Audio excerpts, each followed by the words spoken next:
Jane, we discovered, had been a real person. She'd been alive. She'd lived fairly near to Blakeney, and in fact she used to, as a girl, come down and visit her house, we established, and sometimes she'd come down on horseback and stuff like this. I got all this kind of really interesting, basic information from her about her life, you know. And that actually is a gravestone. You can't see her name on there, but that's literally around the back of where we lived. And me and my wife used to go and put flowers on it for her and that sort of thing. But she wasn't really bothered. She wasn't bothered about that. She was saying, like, well, that's nice, but you don't have to, because I'm not there. I'm here. Yeah. So it's like you're missing the point. So she was there. She was in the house, basically, ostensibly as a guardian energy, a guardian personality, looking after, those were the words she used, I look after two energy lines, earth energy lines, that crossed in that room. That's the room, once we've done it up a bit, that's the room that looked, really grotty, right? So that was the room. And so there was an earth energy crossing point in that space, which actually meant that once we cleared it and raised the vibration, if we want to use that expression, in that room, it became a really, really powerful room for meditating in. And therefore it was really useful to be able to talk to Jane in that room. The way that I did it was with dowsing. So it literally is having a conversation. So if you hold the rods, and I'll just pretend at the moment, but if you're talking to somebody that you can't see, and you're getting yes responses as you're asking questions, then what happens over time is that you start to develop the audible sort of receptiveness of their energy. So certainly for me, I could start to hear her words as I was dowsing, but I needed the dowsing rods as my connector, if you like, okay? So effectively living with her for more or less 15 years and talking to her and having those kind of conversations, what that was doing without me realising it was improving my ability to channel energy, if you like, mediumship type energy. And another person that was incredibly significant in my life at the time was this guy, Hamish Miller. Now some of you may have heard of him. He was, the guy that co-wrote this book, which is The Sun and the Serpent, which is about his discovery of the two earth energy lines that go from Marazion in Cornwall over to leave the coast in Suffolk. Now, this is known as the Michael alignment because basically you've got sacred sites all the way up, which is sort of indicated by the straight line. The black lines that weave around the sacred sites are the two earth energy lines that Hamish and Paul followed. They spent about 10 years going off and up and following them, dowsing them, tracking them, tracing them. And they were as surprised as anybody that actually when they started out in Cornwall that they were convoluted lines. So this is the key thing about earth energy lines, they weave like a river. Now earth energy, as I said right at the start, is significant in our role as human beings. And we'll come to why that is in a little while. But what we do know is that for sure the ancients knew of the significance of earth energy, because the sacred sites are invariably built on crossing points of earth energy lines. It's inevitable. So this couple of lines goes through, for example, Avebury, which of course is one of the biggest standing stone sites, what would you call that, in Europe. Here you can see on the close-up the way that the lines flow, the red one being Michael, the green one being Mary. Now they're only given the male and female names because Mary was softer, less kind of abrasive than Michael, you know? I mean, male and female is very much a human identification system, you know? I mean, so, and the blue line obviously is the straight alignment going on through across the country. But this was significant because this was back in the 80s.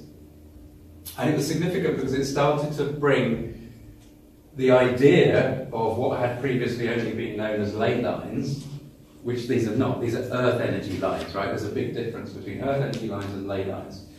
But it started to bring this idea of these energy channels in, higher into the public consciousness. So as the New Age movement was coming up, this book became quite a good seller.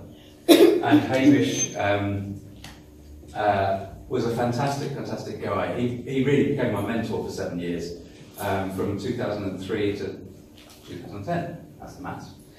And of course, he had been a really successful businessman before his near-death experience. And as we know, and as we've heard from other speakers, near-death experiences being so significant in not only life change, but also in connection to spirit. So Hamish always said that he felt he'd left part of himself upstairs, and he was very, very, very intuitive.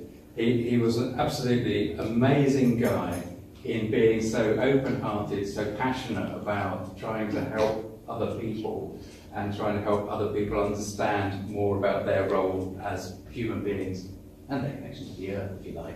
He was also very passionate about what we were doing to the earth, and he did in the end, in his last couple of years, set up something called the Parallel Community, which was an attempt to try to give people an option who wanted to opt out in a kind of structured way from current society, but to give them some kind of structure. It didn't really kind of work, but it's still going.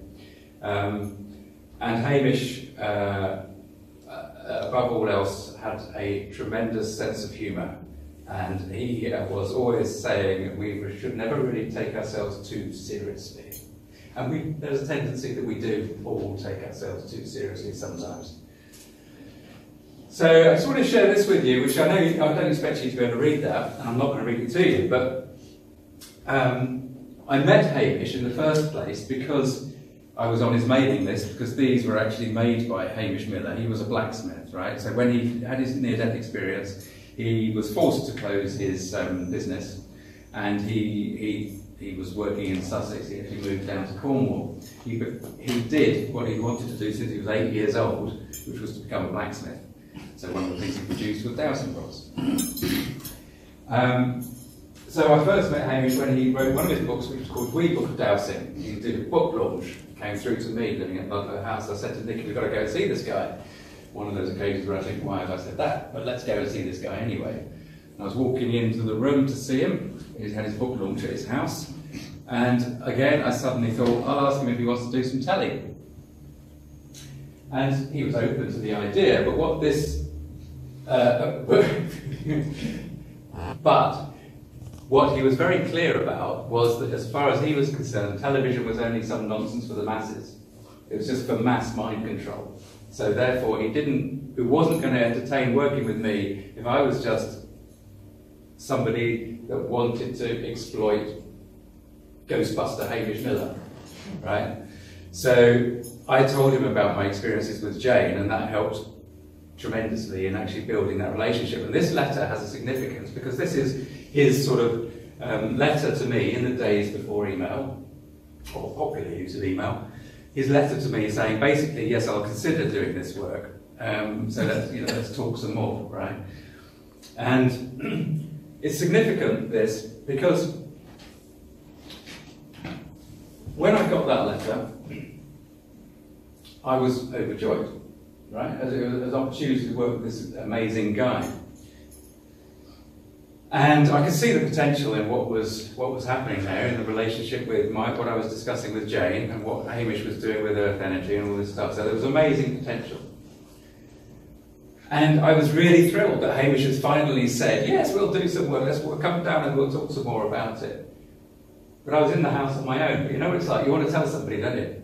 So Nicky was at work, the boys were at school, so I went to tell Jane.